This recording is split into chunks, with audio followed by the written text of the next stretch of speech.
BLM Kerala, Tamil Nadu, Pondicherry.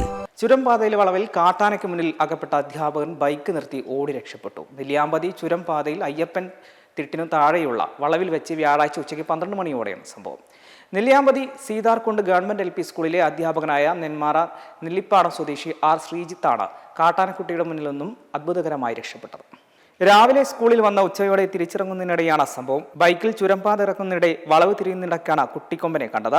പെട്ടെന്ന് bike നിർത്തുകയും കുട്ടിയാന ബൈക്കിനടുത്തേക്ക് ഓടി വരികയായിരുന്നു.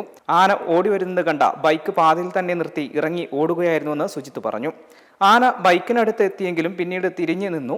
അരമണിക്കൂറോളം പാതയിൽ നിന്നതോടെ ഇതുവഴിയുള്ള ഗതാഗതം പൂർണ്ണമായി മുങ്ങി. ചുരംപാതയിൽ പരിശോധന നടത്തുന്ന വനപാലകരായ സുജാത, രാജേഷ് എന്നിവർ സ്ഥലത്തെത്തി വാഹനങ്ങളെ പാതയിലേക്ക് ഇറങ്ങിയ സഞ്ചാരികളെ നിയന്ത്രിക്കുകയും ചെയ്തു. സാധാരണ സ്കൂളിലേക്ക് പോകുന്ന വഴി കാട്ടാനയെ വഴിയരികിൽ കാണാറുണ്ടെങ്കിലും ആദ്യമായാണ് മുന്നിലേക്ക് ഓടി വരുന്നതെന്നും അധ്യാപകനായ ശ്രീജിത്ത് പറഞ്ഞു. M5 live, Palakkad. മെമ്പർമാരുടെ നിക്ഷേപങ്ങൾക്ക് ഉയർന്ന ലാഭവിഹിതം നൽകുന്ന കേന്ദ്ര സർക്കാർ സഹകരണ registered society Bharat Lajna multi state housing cooperative society limited.